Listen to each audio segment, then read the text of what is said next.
folks. It's Cheryl Arkeson. I'm here with you live. I was trying to remember the day. The 11th. The 11th of June, which means we are in week 23 of the Quilters Playcation Adventure Sewalong. I'm so glad you are here. Our 2024 edition, as you know, is the Rainbow edition. Having a great time. As always, enjoying being with you. The dog has joined us. Hi, Elmer. I can't pick him up anymore. He's a little big for that. Yeah, we're having a great time. Folks joining in, feel free to say hello. Tell us where you're joining from. If anything exciting is happening this week. Here in Calgary, it's gotten a little overcast. It was beautiful out earlier. What's my news? Got a new phone, which the colors look weird to me on it. So let me know if things look strange to you. That's the bit of news. My girls are writing exams in high school. My son has started a new treatment for the long COVID. Fingers crossed that we get something out of it. Something, even if it's the placebo effect, we'll take it. And I have solved my fabric problem. Remember how I was telling you that I'm running out of this like large scale print, this print? This is all I have left. So like a meter, not even. So I don't think I'm going to make it to the end of using it on the background of blocks. I mean, it depends on what we do. I'll make it further for sure. Can't track down any more of the fabric, but I came up with a solution. So I wanted to share that with you because it's a little bit kind of that process stuff. I'm not a huge planner, like I'm not an EQ, illustrator, any of those things. That's not sort of how I roll. Shout out to those of you who do, just not my kind of realm. I actually tend to solve a lot of the problems on the design wall itself. Come up with my solutions there and see what I can do. Sorry, my pen was preventing me from turning a page. Come up with my solutions there, kind of problem solve on the vertical is how I refer to it. But even that wasn't kind of working for me. So I had a couple of ideas and I needed to sketch them out. Didn't need to sketch out the whole quilt, but I was playing around with colors. So I just got out some markers and I started playing around with different kind of layouts. Like, oh, what if I did this diagonal thing and then did a rainbow? And in the first one, I wasn't going to get a complete rainbow. Okay, fine. And I was also ignoring the blocks that I had already made with the fabric like that, which I didn't want to do. So then I started playing around with some different layouts where we have those blocks, calculating how much I would need of everything. And then I came to the realization as I was going through this that I already have, I'm kind of on a sort of 50-50, or it'll be 24-25 realm of, background, no background, background, no background. So I have to account for that because I want to continue on that vein. So then I started playing around with some other kind of layouts and seeing where can I, like this was sort of the basics and how can I get the colors in? And then I had an idea. So my vertical problem solving didn't work, but playing with colors here got me through that thought process. You have to go through a couple of, mistakes. I don't like calling them mistakes, but they're just not the right solution before you get to what you want to do. So let me explain it. So remember how I put that little bit of red in there because that block was too small? So then I added an orange here and a mustard here. As I move down the quilt, I'm going to keep doing that, but it's going to be more and more and bigger pieces. So here on the green, you can see today's block has a big hunk of green compared to that little skinny strip there. And I'll probably use green in one or two other blocks. And then the next row will be blue. And so that will have more blue in it. So that probably by the bottom row, which will be pink, because 7 in a rainbow, or 7 rows, so I'm making a 7-color rainbow, I may not have any of this background in it at all. We'll see. We're going to play it by ear, but I'm really excited and happy about this sort of design solution. I think it'll look cool in the finished quilt. Fingers crossed. We don't know. That's part of the joy of improv, right? Is starting without knowing where we're going to end up. That's how I define improv. That's what we're doing. Even though we have this nice structured block construction, I don't know what the finished quilt is going to look like. That's improv. Starting without knowing where you're going to end up. At least that's how I define it. Not everybody defines it the same. So that's my little bit on the solution. Let's get to today's block. Sorry, I disappeared there for a second. Let's get to today's block. Really simple one today. Literally should only be 2 seams that you have to sew. If you remember when we made that big strip set? If you still have that strip set handy, then you're not going to need to do any sewing whatsoever. Oh, thank you. Sakura Quilting says that it will be cool. Great solution. Fingers crossed. Thumbs up. We'll see. We hope. We'll explore. You know what? It'll be what it'll be. Some of us will find it cool. Some of us won't. No big deal. Yeah, so if you have that strip set, remember we made the strip set? If you have that, we're using that today. You may have yours, it still has an angle cut. Mine doesn't because I cut it off on a previous block. So I had 2 triangle pieces. I have 2 pieces kind of like this. They're not really going to work for today, but I'm going to double check before I use it. But I don't think so. If you have still the angle on this long piece, great. We're going to use that. That's how I did it with this block that we already did. In fact, I'm going to show you because there's my one that has that angled piece. We want to use that angle today. So if you haven't cut it off, great. If you have, no worries. I'm going to show you how to do it even if you've cut it off. Okay, so let's head over to the table. We'll flip you around. Say hello to our ladies. I'm already kind of trying to imagine where I'm going to put them in the new studio space. Oh, something happened here. Let's see if I can rotate this around. It doesn't want to work. There we go. A little bit more, and then we'll zoom in if it's going to let me. Of course it won't. Whenever you want to do stuff like that, it won't. So pardon the edge of the table. So you're going to need your strip set, and you're going to need some background pieces. Ooh, I might have to recut that. I just noticed I have a little bit of my selvage in there, but that's probably going to be contained within the seam allowance of a finished block, so we'll be okay. So if you have, just for demonstration purposes, if you have that strip set with that angle piece, great. We're going to use that. You want to get yourself, where did it go? A straight edge ruler. Doesn't really matter what size, as long as it is long enough, right? So I know for the black and white ones that I need 9.5 inches. So I need to be able to cut a 9.5 inch strip out of this, right? So that for me is right here on my ruler. So I can play around with where on my strip set that this goes. I want these diagonal lines.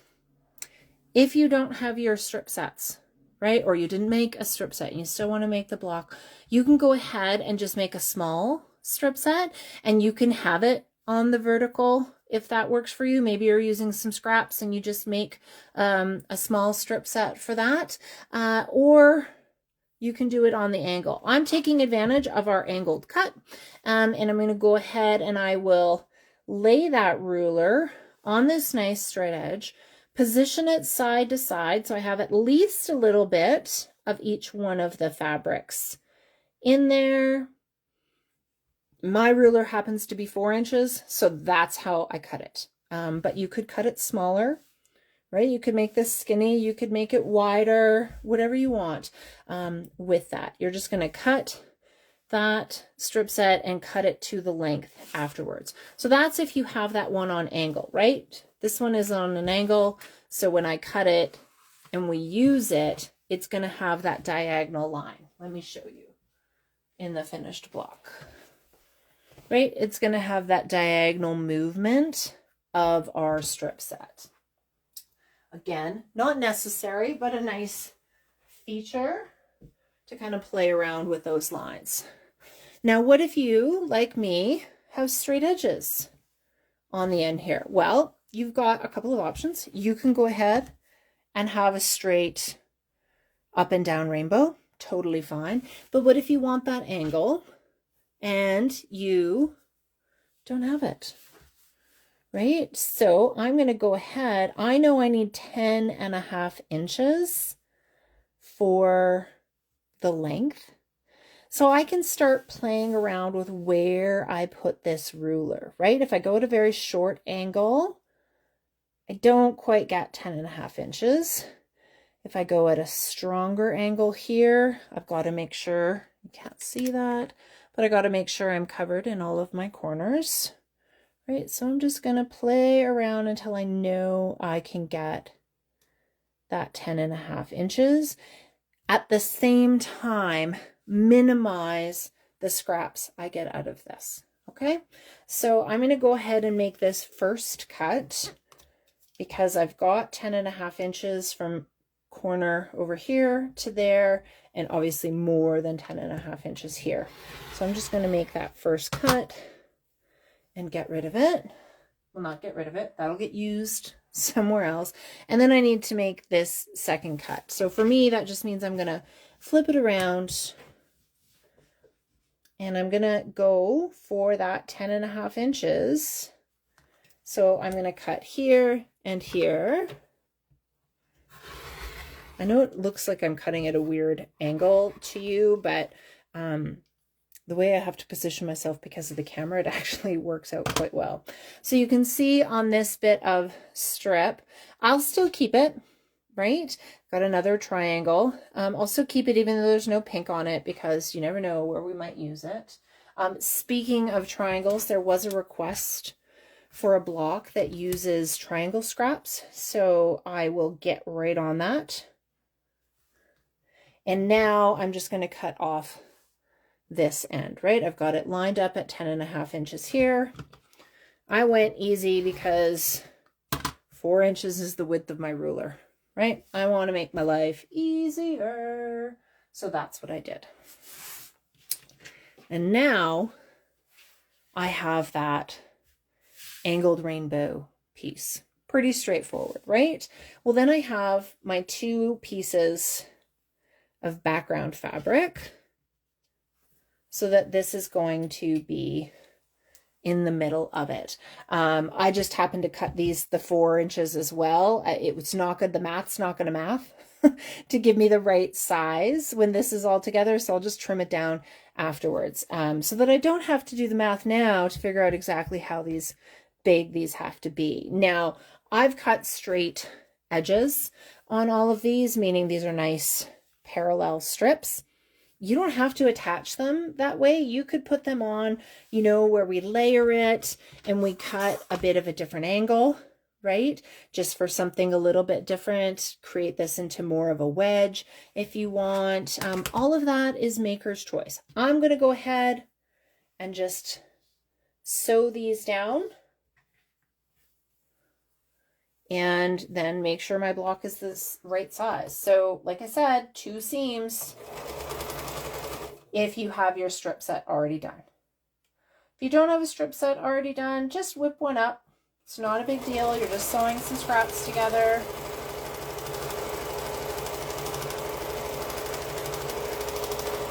So I'm going to sew one and then the other, and then we'll go to pressing. And if, you know, you just cut these randomly and they're not big enough, well, just add another strip. It's not a big deal. Right? We don't have to stress about this. It's just sewing. It's just sewing. One of the great things I think about improv is that it teaches us to relax about some of this, because you can always just add another piece. You can always trim off something that's a little too big. So you don't have to get bogged down in math and in perfection, right? We can just enjoy the sewing and make it work afterwards. So I'm going to go ahead and set that seam, and then I'm going to press this towards my background piece. Just because there's no seam allowances in this piece, and there is here. So this way I won't have bulk, it will lay flatter. My leaking iron. My son, I have taught him how to iron his shirts for when we've had to go out a couple of times in the last few weeks. And so cleaned off the ironing board and I taught him how to iron the shirts. And he's like, oh no, I'm getting stuff everywhere. I'm like, don't worry, it's just water. Thankfully, it is not dirty water. It's not staining. I'm not getting rust coming out of the iron. But when I move into my studio space, then I will get a new iron. I'm just waiting till then. There. But that's it. That's our block. Ta-da! 2 seams. Maybe some more if you don't have your strip set made. But if you have that strip set, like I said, you know, a couple of weeks ago, it pays to make the whole thing. There's a good chance we'll make another one at some point during this process. But for now, there is our block, right? So there is my pastel version. You can see here, I made the other version, right, where I used one of my pieces of background with some green to go with my layout plan. I had to explain the layout plan to you, because otherwise you would look at this block and think, what the heck is she doing? But now you have both of those. So let's see how much taller. I know my width is the right width. And I just need to cut off like not even a ½ inch in there. So I'll just do that real quick. And then we'll have finished the blocks. My dog keeps going up and down the stairs. I don't know if he's confused by what I'm doing. And I don't think it matters much sort of which side I cut from.